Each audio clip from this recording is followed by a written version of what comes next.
Hello everyone, welcome back to another video where today I just want to do a little quick one talking about the 7-day consolidated figures for Doctor Who for Christmas Day, as well as its overall chart position after 7 days. And the good news is it's climbed its way up the rankings to beat out both episodes of Eastenders and beat Strictly by almost 1 million viewers. We're going to break it all down, but before we do, feel free to subscribe if you're new, that would be greatly appreciated. We're trying to get to 25,300 subscribers, so any support would be greatly appreciated in getting to that goal. But with that said, let's get into the video. So before we take a look at the 7-day figures, let's first take a look at the overnight figures. So the top 10 was as follows. You had The Weakest Link with 3.05 million, Tiddler with 3.2 million, EastEnders Part 1 with 4 million, Strictly Come Dancing with 4.05 million, Doctor Who in 6th with 4.1 million, EastEnders Part 2 with 4.4 million, Call the Midwife with 4.4 million, The King with 6 million, although that is combined with BBC and ITV, Wallace and Gromit with 9.4 million, and Gavin and Stacey with 12.3 million.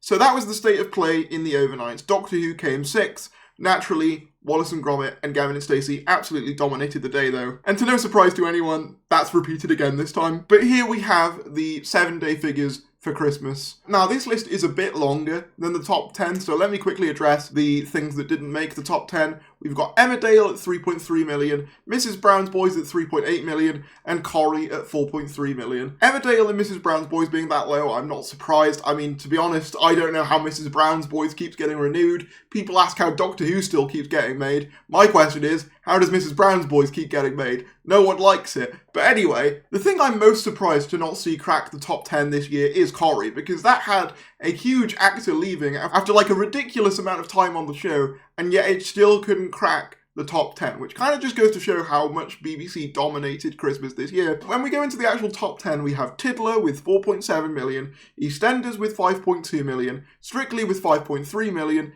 EastEnders again with 5.3 million, Bullseye with 5.6 million, Doctor Who with 6.2 million, The King with 7.1 million, Call the Midwife with 7.6 million, and then, once again, the two big heavy hitters, Wallace and Gromit at 16.2 million, and Gavin and Stacey at 18.4 million. So Doctor Who was the 4th most watched TV show of the day. And interestingly, whereas in the overnights it was sandwiched between both episodes of EastEnders, it was above Part 1 but below Part 2, when it comes to the consolidated, it consolidated to more than both by almost 1 million. It also beat Strictly by almost 1 million as well, which is kind of insane to think about given Strictly is one of the BBC's other big programmes. I do, however, know though that there was a lot of controversy surrounding Strictly recently, so maybe that played a part. They also do say that apparently Bullseye is including a repeat, which seems a little bit disingenuous, but even then, Doctor Who still beat it. And The King specifically, this figure is just BBC One, not other channels as well. But of course, it was never going to beat the top 2, and I want to make it clear to people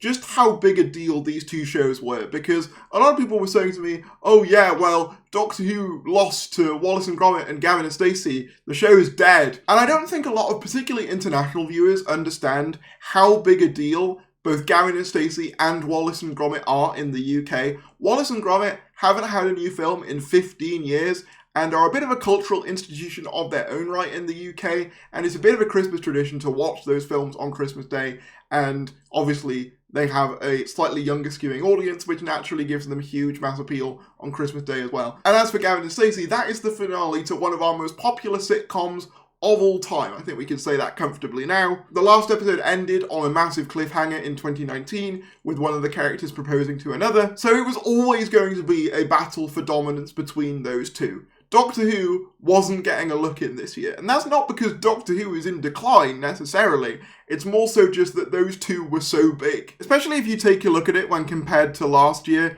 Doctor Who was the 2nd most watched thing on Christmas, following Call the Midwife, according to the BARB, but that's because the competition was way less. Now, it is worth noting that Doctor Who got about 1 million less than it did the previous year. I think that this doesn't include +4 screen, so this doesn't include sort of tablets and other devices. This is just TV only. So if we look at the Church on Ruby Road figure for 7-day TV only, we can see the overnight was 4.73 million, and then the TV only was about 7.2 million.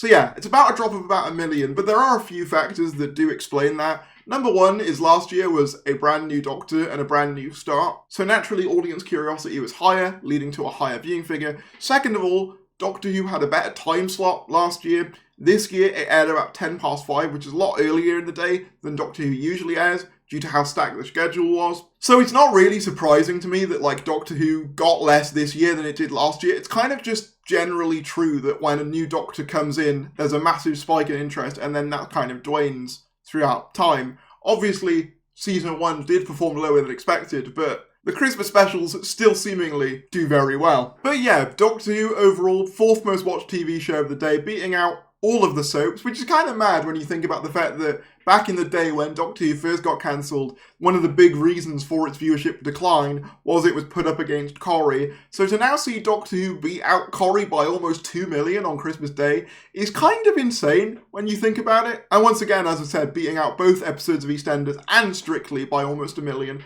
I think we've done fine. But I do want to just quickly reiterate that TV viewing figures have gone down because streaming figures are up. This isn't hard to see. It's very obvious when you look at it. Most TV shows now couldn't dream of cracking 10 million. It's exceedingly rare for most TV shows to do that. Obviously, there are exceptions. This year we had 2, being Wallace and Gromit and Gavin and Stacey. But those are the exceptions to the otherwise proven rule. Unless you're something that hasn't been on air for about 10 to 15 years and is coming back, or is a hugely anticipated finale to a massively popular show, you're probably not getting close to 10 million viewers. That's just the reality. Doctor Who is a show that is largely in constant production and hasn't really had a break like any of those other shows have. So to still be pulling 6.2 million on Christmas Day, still be 4th overall when you don't include The King, which isn't really a TV show, it's more like a broadcast. That's very good. 5 if you want to include The King, but still, that's still the top 5 on Christmas Day. That's not the sign of a show that's going anywhere anytime soon. I have another video coming out soon detailing how Doctor Who is actually one of the most profitable IPs for the BBC, as said by themselves in a recent audit. But again, I'm probably going to get accused in this video of coping and seething, and Doctor Who's going to be gone in a few years. But let's just wait and see, shall we? Because every time that's been said, it's still kept going. So, yeah.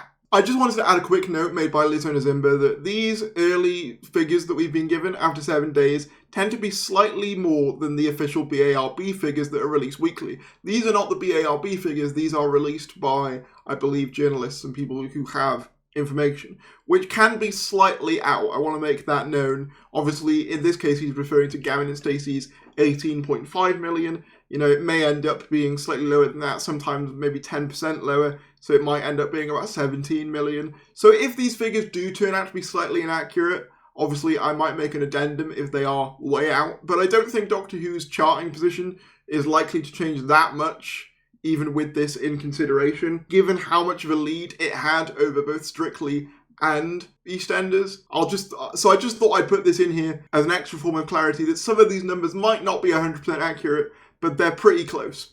But whatever your thoughts are, let me know down in the comments below. Be sure to leave a like, subscribe if you're new, and I'll see you later.